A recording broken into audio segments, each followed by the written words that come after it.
Salut, aujourd'hui on revient vers vous avec ce qu'on appelle un bon client dans les médias, mais il a été, avant d'être ce bon client, il a été directeur d'hôpital, il a été syndicaliste, il a été consultant, il est aujourd'hui avocat, il a été député et porte-parole de l'UMP, et avec lui on va parler des enjeux RH, de recrutement de l'UMP et de la bataille de l'UMP. Nous sommes avec Dominique Payet.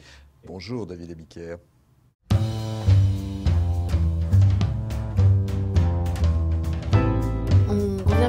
On revient vers vous. On revient vers vous. On revient vers vous.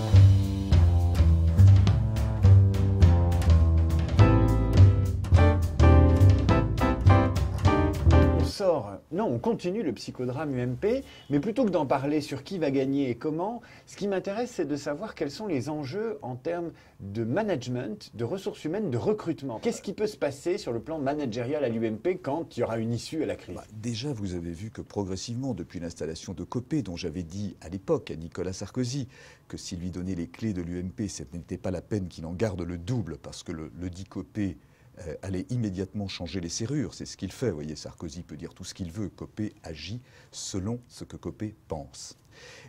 Jean-François Copé a déjà, depuis son arrivée, fait une grande lessive.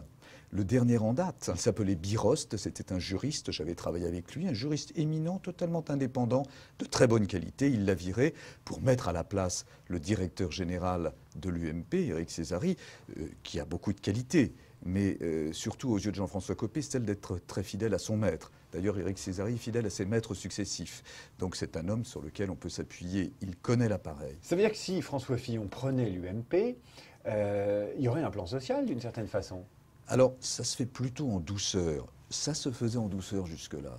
On y mettait les formes, c'est-à-dire qu'on réussissait à caser chez des sénateurs, chez des députés, dans quelques boîtes de communication, que sais-je encore, avec des relations qu'on pouvait avoir dans le milieu de l'entreprise, les collaborateurs dont on voulait se détacher. Maintenant, le spoil system, lorsqu'il touche trop de monde, et ce serait le cas, dans l'hypothèse d'une victoire d'un adversaire de Jean-François Copé, quel qu'il soit, que ce soit François Fillon ou un autre, ce spoil system touche énormément de monde. Et donc je pense que ces gens-là seront contraints à aller pointer à Pôle emploi et qu'il pourrait y avoir un long temps avant qu'ils ne retrouvent un travail, et cela d'autant plus que dans un grand nombre de cas, ils n'ont pas de qualification précise, ils ont commencé très tôt en politique, et qu'aujourd'hui, compte tenu de l'image de la politique, à travers celle que véhiculent les politiques, on ne recherche pas ce type de compétences ou d'absence de compétences. Vous me dites en clair que quand on a été un permanent de l'UMP ou même un cadre de l'UMP très longtemps, trop longtemps, on ne sait pas faire grand-chose dans le secteur privé. On ne sait pas faire grand-chose dans le secteur privé et on est suspect dans le secteur public. Suspect? Suspect. Pourquoi? Parce que on se dit que ces gens ont l'habitude des coups tordus. Et on n'a pas du tout intérêt, même dans le secteur public, à faire rentrer ceux qui pourraient vous poignarder dans le dos. Comment ça se fait qu'en étant sorti de l'École nationale des hôpitaux, de la santé publique plus exactement il y a quelques années, vous soyez aujourd'hui avocat? Comment on devient avocat? Vous êtes juriste? Je suis juriste à la base, je suis juriste et économiste. Et donc j'ai, après avoir accompli des fonctions de directeur d'hôpitaux qui m'ont passionné, fait, comme vous le savez, un long séjour en politique. Je n'en suis d'ailleurs pas totalement sorti, mais parallèlement, puisqu'il y a des passerelles existantes depuis longtemps, je suis allé prêter serment comme avocat au barreau de Paris il y a maintenant une dizaine d'années. Il y a des gens qui disent que les hommes politiques qui deviennent avocats vont ensuite être dans des situations de conflit d'intérêts, parfois faire du trafic d'influence. Vous leur répondez quoi? Je leur réponds que c'est peut-être vrai pour un certain nombre d'hommes politiques qui deviennent avocats sans être véritablement juristes et sans avoir le background nécessaire pour pouvoir le prouver. Mais pour le reste, la plupart de ceux qui intègrent le barreau sont, comme je le suis, de vrais juristes ou de vrais économistes et qui travaillent sur des sujets qui sont de vrais sujets d'avocats. Comment vous choisissez les gens qui vous entourent et qui travaillent avec vous? Alors, il y a quelqu'un qui est très important, c'est Alain. Absolument. Le fameux Alain, quand on vous appelle, il décroche. Enfin bon, les deux se mélangent.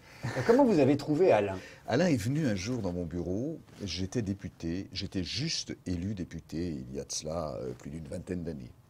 Il est venu me voir, c'est anecdotique, pour me dire « je ne veux pas faire mon service militaire parce que j'ai perdu mon père, je suis soutien de famille, je dois faire tourner l'entreprise familiale et ça m'ennuierait de décrocher de l'univers professionnel pour les miens pendant 1 an.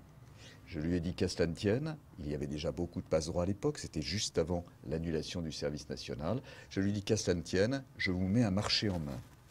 Vous ne ferez pas de service national si vous venez travailler avec moi. Est-ce qu'il a une chance un jour d'être le directeur de cabinet d'un ministre qui s'appellerait Dominique Paillet? Écoutez, moi j'ai refusé une fois, chacun le sait, je ne mets pas cela au rang de mes priorités. Qu'est-ce qu'un ministre aujourd'hui? C'est quelqu'un qui est un exécutant, qui n'a pas voix au chapitre, auquel on demande de fermer sa gueule, et quand il l'ouvre et qu'il est en dehors des clous, il se fait taper sur les doigts comme un vulgaire môme. Qu'est-ce qu'on dit dans votre dos de méchant que vous soupçonnez? On dit plein de choses de méchants sur moi, mais je le mérite, parce que j'ai une grande passion, c'est celle de sniper.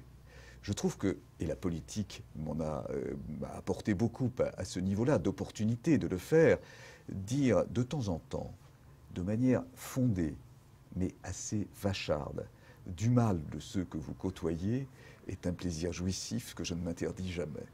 Et donc, je suppose que ceux que j'ai atteints et qui ont la rancune tenace ne se privent pas de dire du mal de moi. Quel est le détail qui tue pour vous en entretien, qui d'ailleurs pourrait passer avec quelqu'un d'autre? Quelle est la chose que vous ne supportez pas? J'ai fait passer des tonnes d'entretiens. La chose que je ne supporte pas, c'est que le mec ou la femme en face de moi s'exprime comme si elle était la meilleure et vous ôte les questions que vous voulez poser de la bouche. Je ne supporte pas l'anticipation. Pourquoi? Parce que ça tue la spontanéité. Vous voyez bien que ceux qui sont en face ne sont pas spontanés, ils sont trop préparés. Et en deuxième lieu, et c'est fondamental, cela veut dire qu'ils ne se présentent pas tels qu'en eux-mêmes.